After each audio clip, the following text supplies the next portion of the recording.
महिदपुर विधानसभा में समाज सेवा के क्षेत्र में अपनी अलग पहचान बना चुके वहीं शोषितों, वंचितों, पिछड़ों के साथ उनके हक न्याय के लिए कंधे से कंधा मिलाकर खड़े रहने वाले, हमेशा समाज सेवा के क्षेत्र में अग्रणी भूमिका निभाने वाले विजय सिंह गौतम ने प्रेस वार्ता में अपने ऊपर घटिया थाने में हुई एफआईआर को विरोधियों की साजिश बताया। गौतम ने प्रेस वार्ता में मीडिया से चर्चा में बताया कि सत्यमेव जयते, सत्य की हमेशा विजय होती है। जब व्यक्ति समाज सेवा करना, वृहद स्तर पर शोषित, वंचितों, पिछड़ों को न्याय दिलवाना, उनके हक की बात करना, अधिक लोगों के दिलों पर अपने कार्यशैली के चलते राज करने लग जाता है तो विरोधियों को यह नागवार गुजरता है। वह अनेक प्रकार के षड्यंत्र, कुकर्म कर उसे गिराने के लिए आगे आ जाते हैं। लेकिन मैं अपने विरोधियों को बता देना चाहता हूं कि जितना वह मुझे गिराने की कोशिश करेंगे, मैं उतना ही मजबूत होकर फिर खड़ा हो जाऊंगा। मेरे वेयरहाउस में रखे हुए गेहूं के मामले में बताना चाहता हूं कि जिसका अनुबंध Madhya Pradesh warehousing and logistic corporation से 11 महीने केवल था। इसका समय पूर्ण होने पर मेरे द्वारा उन्हें कई बार रिमाइंडर दिया गया। कहा गया कि मैं अपने परिवहन के खर्चे पर यह गेहूं यहां से हटवाना चाहता हूं, किंतु मेरे बार बार निवेदन पर ध्यान न देते हुए गेहूं अधिक वर्षों तक वहीं वेयरहाउस में पड़े रहने के चलते वह सड़ गया। इसकी समस्त जिम्मेदारी लॉजिस्टिक कॉर्पोरेशन के अधिकारी कर्मचारियों की है, जिनकी लापरवाही के कारण यह व्यवस्था बिगड़ी। मुझे माननीय न्यायालय पर पूर्ण भरोसा है, जो दोषियों पर कार्रवाई कर उन्हें कठोर दंड से दंडित करेगा। मैं निरंतर ही विधानसभा महिदपुर में तन मन धन से आगे भी कार्य करता रहूंगा। मैं आज मेरे खिलाफ एक 7 दिन से षड्यंत्र चल रहा था और उस षड्यंत्र में आज जो मेरे शुभचिंतक लोग हैं उनको सफलता मिली। आज मेरे खिलाफ घटिया पुलिस ने एक एफआईआर दर्ज की है और वह एफआईआर मेरे अपने वेयर हाउस के सिलसिले में की है।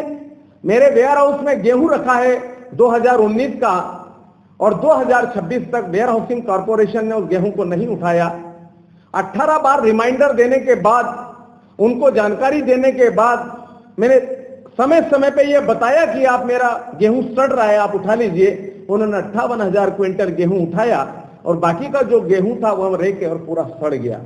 जब वो सड़ गया, उसके पहले हम लोगों ने Madhya Pradesh warehousing and logistic corporation के सम्मानीय आरएम, रीजनल मैनेजर हिंडोलिया, भगवान सिंह पटेल, उनको ये जानकारी दी और एक डीपीसी की, और उसमें हमारी जो चाबियां भी थी, वो जो हमारे पास में 58,000 बोरे दिए थे तब तक की, वो चाबियां भी उन लोगों को हम लोगों ने दी, उनसे लिखा पढ़ी करवाई और उनसे कहा कि आज के बाद में हमारा कोई लेना देना नहीं है। अब ये वेयर हाउस हमारे अधीन है, हमारे अंडर में आता है। अब इसके वेयर हाउस के मालिक का कोई लेन देन बाकी नहीं है और हम इसके मेरा 1,57,00,000 रुपया बाकी लेना है Madhya Pradesh warehousing and logistic corporation से, वो भी नहीं दिया गया।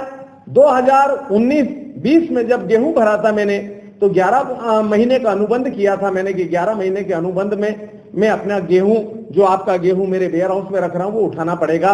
उन्होंने 1 साल, 2 साल, 3 साल, 4 साल, 5 साल तक वो गेहूं नहीं उठाया।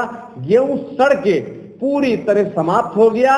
वो बोरे, जो सड़ा हुआ गेहूं, सड़ा हुआ आटा, जो गरीबों के मुंह में निवाला जाना था, जो सार्वजनिक वितरण प्रणाली का गेहूं था, जो हमारे उन सेंटरों पे जाना था जहां गरीबों को देना था, जो निःशुल्क गेहूं जाता है वहां पे देना था, वो गरीबों का हक मारने का काम Madhya Pradesh warehousing and logistic corporation ने किया है।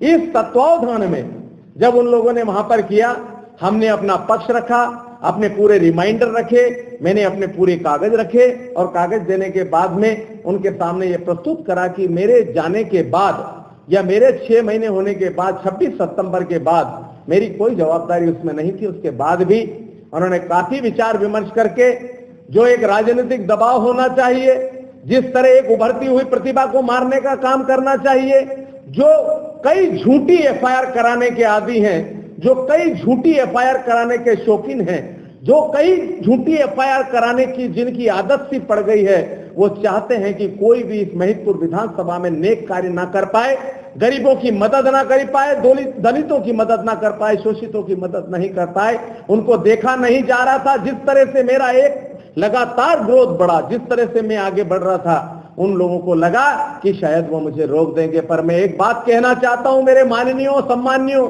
आपको ये बहुत बड़ा भ्रम है, आज भी आपका बहुत बड़ा मुगालता है। किसी की एफआईआर हो जाने से उसको दोषी करार नहीं दिया जा सकता। इसका फैसला तो न्यायालय करेगा, हमको जमानत भी मिलेगी, न्यायालय भी जाएंगे और निश्चित रूप से हम दोषी सिद्ध होंगे।